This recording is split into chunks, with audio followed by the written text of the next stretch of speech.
제 10장.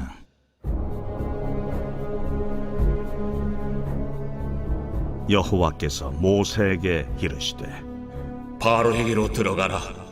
내가 그의 마음과 그의 신하들의 마음을 완강하게 함은 나의 표징을 그들 중에 보이기 위함이며, 내게 내가 애굽에서 행한 일들 곧 내가 그들 가운데서 행한 표징을 내 아들과 내 자손의 귀에 전하기 위함이라.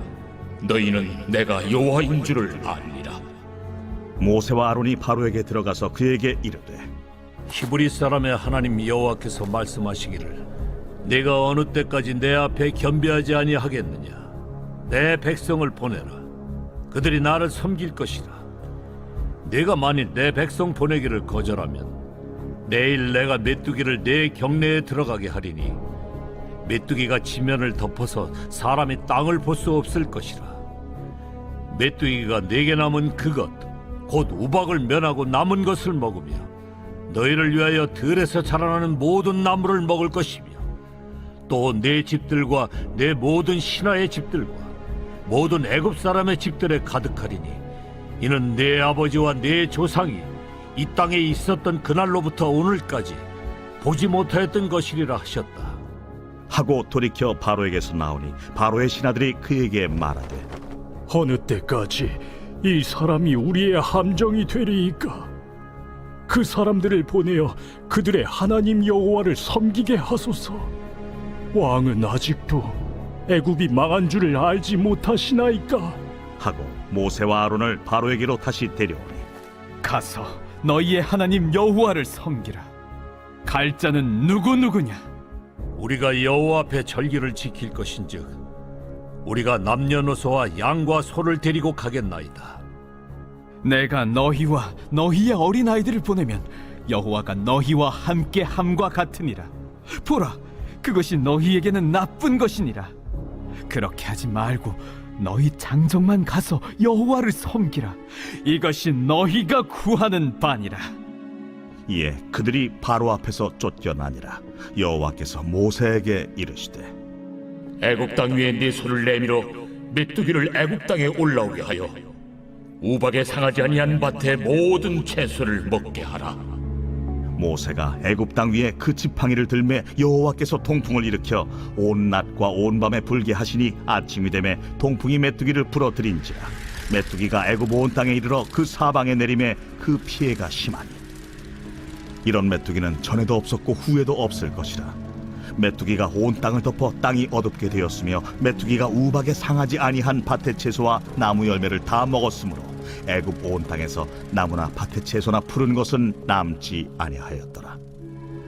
바로가 모세와 아론을 급히 불러 이르되 내가 너희의 하나님 여호와와 너희에게 죄를 지었으니 바라건대 이번만 나의 죄를 용서하고 너희의 하나님 여호와께 구하여 이 죽음만은 내게서 떠나게 하라. 그가 바로에게서 나가서 여호와께 구하매 여호와께서 돌이켜 강렬한 서풍을 불게 하사 메뚜기를 홍해에 몰아넣으시니 애굽 온 땅에 메뚜기가 하나도 남지 아니하니라. 그러나 여호와께서 바로의 마음을 완악하게 하셨으므로 이스라엘 자손을 보내지 아니하였더라.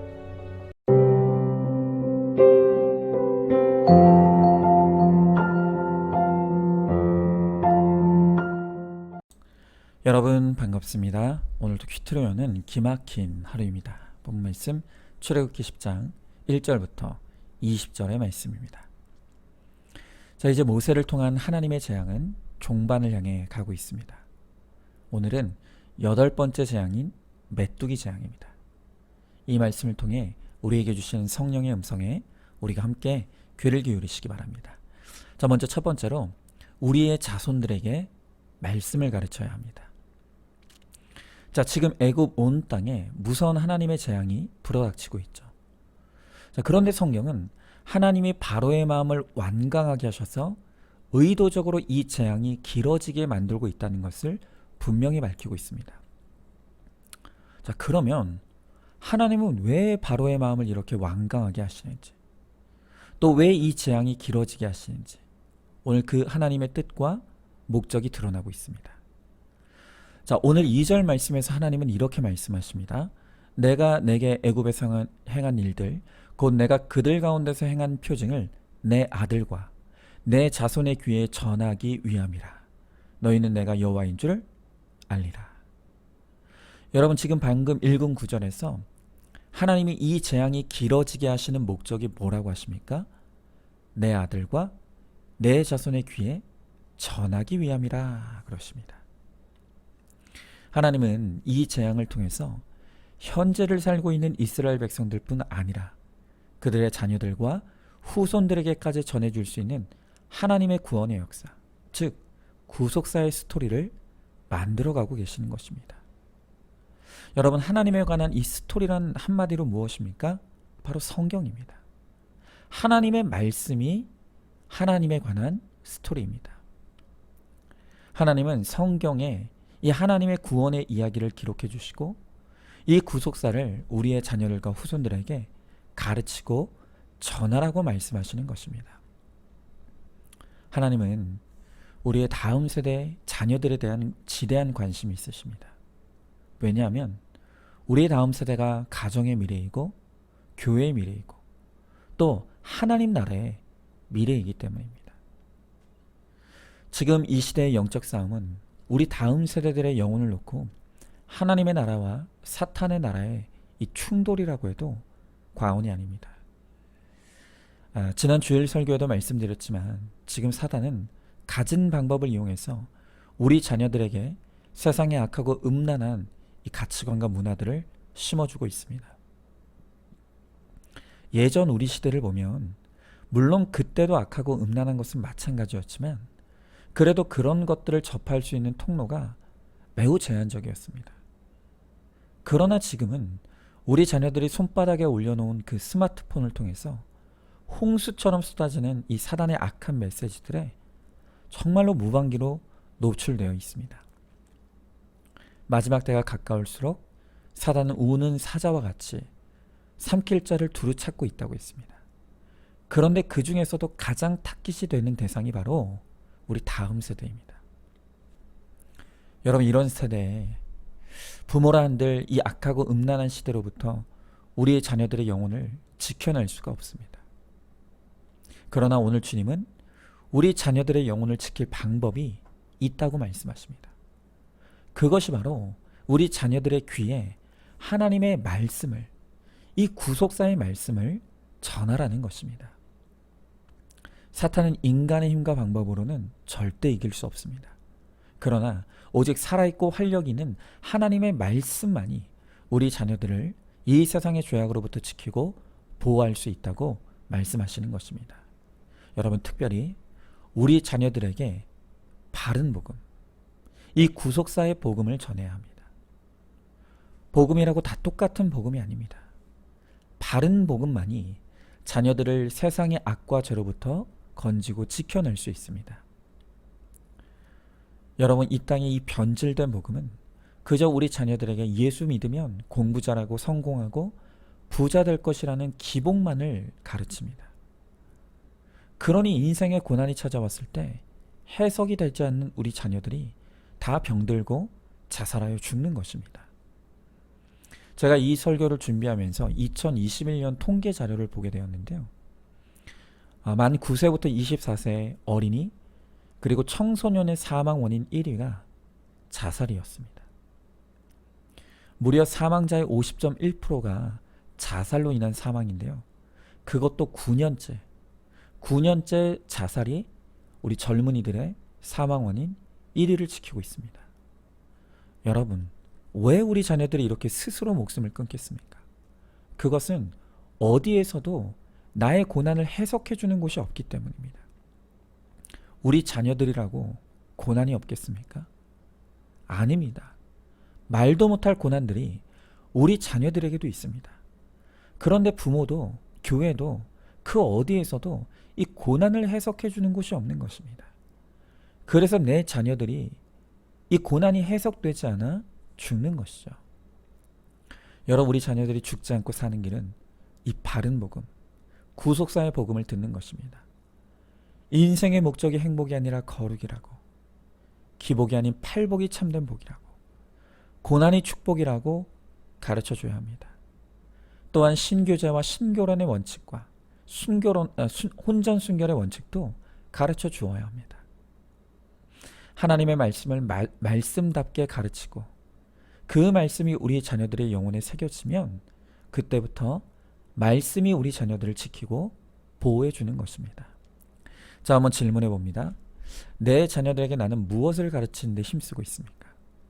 당장 학교 성적에만 치우쳐서 자녀들의 영혼에는 관심이 없지 않습니까? 늦은 때란 없습니다. 바로 지금부터 자녀들에게 복음을 전하시기 바랍니다. 자, 두 번째로 우리 자녀들에게 예배를 가르쳐야 합니다. 자, 오늘 7절 이하의 말씀에 보니까 이 바로의 신하들이 이제는 이스라엘 백성들을 놓아줄 것을 바로에게 설득합니다. 자, 그러자 바로는 모세와 아론을 불러서 누구를 데려갈 것이냐고 묻습니다. 이에 모세는 9절에서 남녀, 노소, 그리고 양과 소를 모두 데리고 가겠다고 합니다. 그런데 바로 이때 10절, 11절에서 바로가 분노하며 모세에게 말하기를 어린아이와 부녀자는 빼고 장정만, 그러니까 어른 남성만 이끌고 떠나라는 것입니다. 자, 여러분, 왜 바로는 어린아이와 부녀자는 빼고 어른 남성만 가라고 하는 것입니까? 그것은 그래야 이스라엘 백성들의 대가 끊어지기 때문입니다. 한마디로 이스라엘의 미래를 제거하려는 것입니다. 그러나 오늘 모세는 단호하게 장정뿐 아니라 부녀자 그리고 자녀들도 반드시 데리고 나가 여호와 앞에 절기를 지킬 것이라고 말합니다. 여러분, 바로 이 모세의 원칙이 우리가 지켜내야 될 원칙입니다. 하나님은 천지를 창조하실 때 마지막 7째 날을 안식일로 정하시고 이 날을 거룩하게 하시고 복 주시겠다고 약속하셨죠. 그래서 우리가 주일에 하나님께 드리는 이 예배가 하늘문이 열리고 위로부터 오는 신령한 은혜와 복이 임하는 축복의 장소입니다.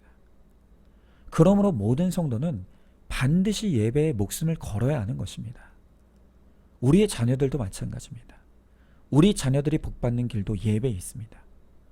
그러므로 우리는 자녀들이 어릴 때부터 예배의 중요성을 가르치고 예배에 목숨을 걸도록 우리 자녀들을 부지런히 가르쳐야 하는 것입니다.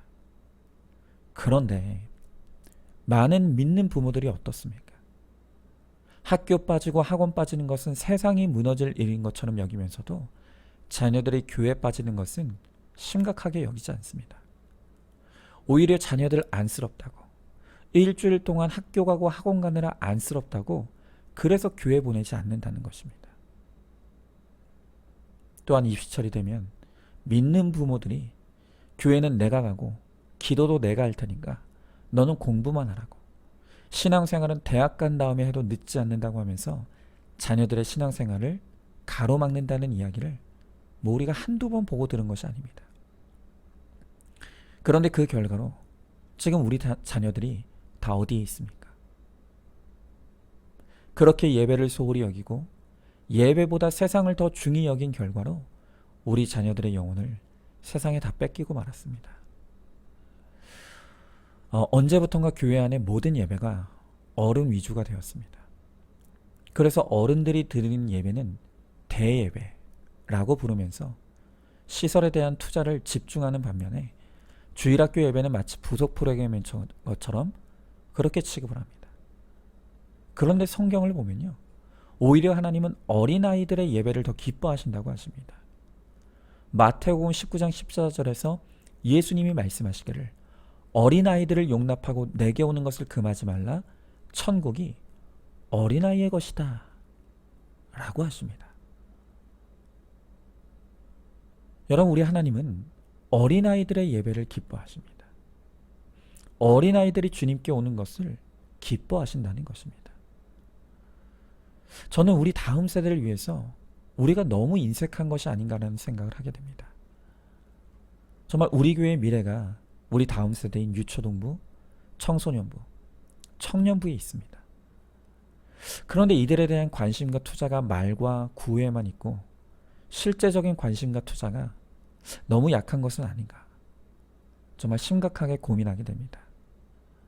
여러분, 우리가 어떤 투자를 해서라도 우리 자녀들이 교회에 나와 예배할 수 있고 그래서 하나님을 만날 수 있다면 그것은 하나도 아까운 것이 아닐 것입니다. 그러나 결국 가장 중요한 것은 우리 믿음의 부모들의 역할일 것입니다. 자녀들에게 어떤 경우에도 예배는 빠지면 안 된다는 것을 우리 부모들이 신앙생활로 보여줘야 합니다.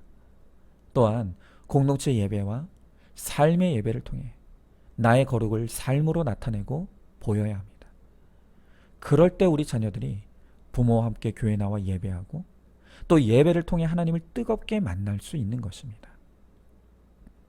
부모의 역할이란 하나님과 자녀를 연결하는 통로입니다. 우리가 그것을 알고 믿음의 부모인 내가 먼저 예배에 목숨을 걸고 예배에 합당한 삶을 잘 살아내어서 우리 자녀들도 예배의 기쁨을 가르치고 예배를 통해 주님을 만날 수 있도록 돕고 섬기는 우리 모두가 될 수 있기를 소망합니다. 자, 한번 질문해 봅니다. 학교와 학원 그리고 교회 중 내 자녀들에게 무엇을 더 중요한 우선순위로 가르치고 있습니까? 내 자녀들은 다 컸다고 다음 세대에 대해 무관심하고 있지는 않습니까? 공동체 예배는 잘 드리면서 삶으로 드리는 예배는 엉망이지 않습니까?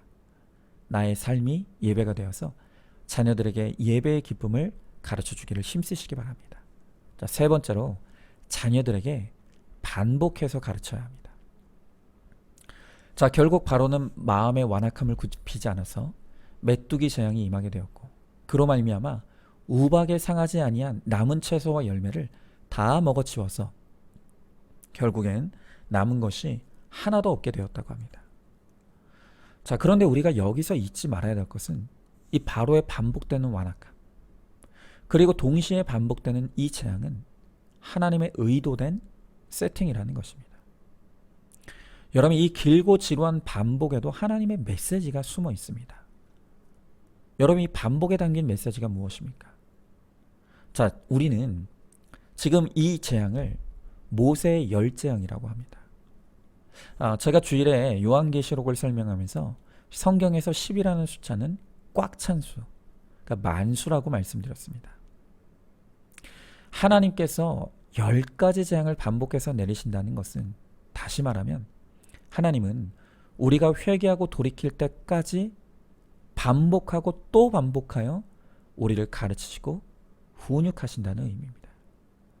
우리가 깨달을 때까지 하나님도 끝까지 우리에게 반복하여 찾아오신다는 것입니다. 여러분, 사복음서를 봐도요, 예수님이 제자들을 양육하시고 훈련하실 때 무슨 특별한 훈련 프로그램이 있었던 것이 아닙니다. 예수님의 교육 방법도 딱 하나입니다. 그것은 반복입니다. 어떤 성도님께서 얼마 전 저에게 이런 말씀하셨습니다.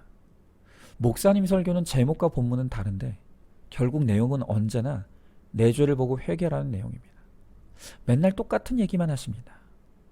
근데 여러분, 맞습니다. 그게 맞습니다. 그런데 이게 제가 그렇게 설교하는 것이 아니라 하나님의 말씀이 늘 그렇게 똑같습니다. 하나님의 말씀은 언제나 일관되게 내 죄를 보고 회개하여 구원을 얻으라는 것입니다. 큐티도 결국 반복이죠. 날마다 그날의 말씀으로 내 죄를 보고 회개하기를 반복하는 것. 그게 큐티입니다.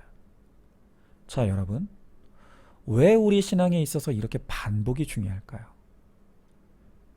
이유가 간단합니다. 인간은 쉽게 망각하기 때문입니다. 교육학자인 에빙하우스의 망각 곡선이라는 개념이 있습니다. 이 에빙하우스의 연구에 따르면 우리가 공부를 하고 난 직후부터 이 망각이 빠른 속도로 진행이 된다고 합니다. 학습 뒤에 10분부터 망각이 시작되면서 1시간 뒤에는 학습량의 50%가 지워지고 그리고 한 달이 지나면 90% 이상을 기억하지 못한다고 합니다. 여러분, 이 연구를 보면 왜 우리가 아무리 설교를 들어도 내용을 기억하지 못하는지 이해가 되고 설명이 되죠. 우리가 이렇게 망각이 빠릅니다. 그런데 에빙하우스는 이 망각을 해결하는 방법이 하나 있다는 것입니다. 그게 바로 꾸준한 반복이라는 것이죠. 이 반복만이 망각을 극복하는 방법이라는 것입니다. 그래서 우리는 지겨워도 매일 큐티하고 매일 예배하면서 말씀으로 매일 내 죄를 보고 회개해야 하는 것입니다. 이 반복을 게을리하는 순간 우리는 순식간에 내가 죄인이라는 것도 또 모든 것이 주님의 은혜라는 것도 잊어버리게 되고 망각하여 주님을 떠나고 마는 것입니다. 제가 지난 월요일에 제 아이들과 큐티 가정 예배를 드렸는데요. 그날도 각자 자기 죄를 고백하는 시간을 가졌습니다. 그런데 제 첫째 아이 차례가 되었는데 이 녀석이 이렇게 말을 하는 겁니다. 저는 죄가 안 보여서 회개를 못해요. 제가 이 큰아이의 이 말을 듣는 순간 속으로 너무 실망이 되었습니다. 아니, 이렇게 오랫동안 교회 다니고 큐티를 했는데 아직도 죄가 안 보여서 회개를 못한다니. 그런데 여러분, 이 아이의 고백이 여기서 끝이 아니었습니다. 이 아이가 그 다음 고백을 하는데요. 그 말에 제가 눈물이 날 정도로 감사하고 감격했습니다. 이 아이의 전체 고백은 이랬습니다. 저는 죄가 안 보여서 회개를 못해요. 그런데 제 죄를 못 보니까 죄인이 맞는 것 같아요. 그러니까 이 아이가 진짜 하고 싶었던 말은 나는 죄가 없다는 말이 아니라 나는 내 죄를 보지 못하는 죄인이다 라는 고백이었던 것입니다. 여러분, 제가 아이들과 큐티 가정 예배를 시작한 게 제 첫아이 4살 무렵 때였던 것 같습니다. 그렇게 치면 아이들과 큐티 가정 예배를 시작한 지가 7년 만입니다. 이 7년 만에 큰아이 예배에서 나는 죄인입니다라는 고백을 제가 처음 들었습니다. 그동안 제 큰아들의 고백은 나는 내 죄를 모르겠어. 여기에 머물러 있었습니다. 그도 그럴 것이 제 첫째 아들은 저를 쏙 빼닮았습니다. 그래서 어쩌면 죄도 닮아서 이 아이는 모범생의 교만이 있고 착한 아이 컴플렉스가 있습니다. 그래서 늘 사람들 시선을 의식하고 사람들 앞에서는 바르고 착한 행동을 하는 것으로 칭찬받는 것이 이 아이의 우상입니다. 제가 저에게 똑같은 죄패가 있기 때문에 제 큰아들이 자기 죄를 깨닫는 게 얼마나 힘든지를 제가 압니다. 그래서 저도 걱정을 많이 하고 기도도 많이 합니다. 하지만 그래도 매일 날마다 말씀으로 함께 큐티했습니다. 또 저에게 똑같은 죄패가 있는 덕에 저의 착함 속에 숨어있는 악을 드러내어 고백하며 아이도 자기 죄를 보게 되기를 힘써 도왔습니다. 그리고 더 감사한 것은 우리 주일학교에서도 주일학교 설교와 또 목장의 나눔을 통해 늘 자기 죄를 보는 훈련을 주일학교에서 시켜주었습니다. 그리고 드디어 그 열매로 제 아이가 나는 내 죄를 보지 못하는 죄인이라는 이 찬란한 죄패를 드디어 가지게 된 것입니다. 여러분, 반복이 이렇게 중요한 것입니다. 우리는 주님 오시는 날까지 듣고 또 듣고 배우고 또 배워야 합니다. 그리고 내가 아는 만큼 우리 자녀들에게도 가르치고 또 가르치고 들려주며 또 들려줘야 합니다. 하나님의 말씀을 사랑하고 그 말씀을 주야로 묵상하며 그 말씀을 우리 자녀들에게도 부지런히 가르쳐서 이 말씀이 우리 자녀들의 영혼에 새겨질 때 비로소 우리의 자녀들이 하나님께 붙들린 주의 자녀가 되고 우리의 자녀들을 하나님께서 귀하게 써주시고 그리스도 예수의 날까지 지키셔서 구원해 주실 줄로 믿습니다. 자, 한번 질문해 봅니다. 매일의 큐티, 매주 목장과 예배가 지겹다고 생각하고 있습니까? 반복을 멈추는 순간 망각에 빠진다는 것을 알고 있습니까? 날마다 반복되는 큐티와 예배가 나와 내 자녀들을 살게 한다는 것을 깨달으시기 바랍니다. 자, 오늘도 8월 3일 보석 상자입니다. 영적인 치유가 진정한 치유입니다. 아멘. 우리 함께 기도하겠습니다. 하나님 감사합니다. 오늘도 주님은 이 메뚜기 재앙을 통하여서 오늘 우리 다음 세대가 얼마나 중요한지, 이 다음 세대들에게 필요한 것이 바로 하나님의 말씀을 그들의 귀에 들려주는 것이라고 오늘 주님은 우리들에게 말씀하여 주십니다.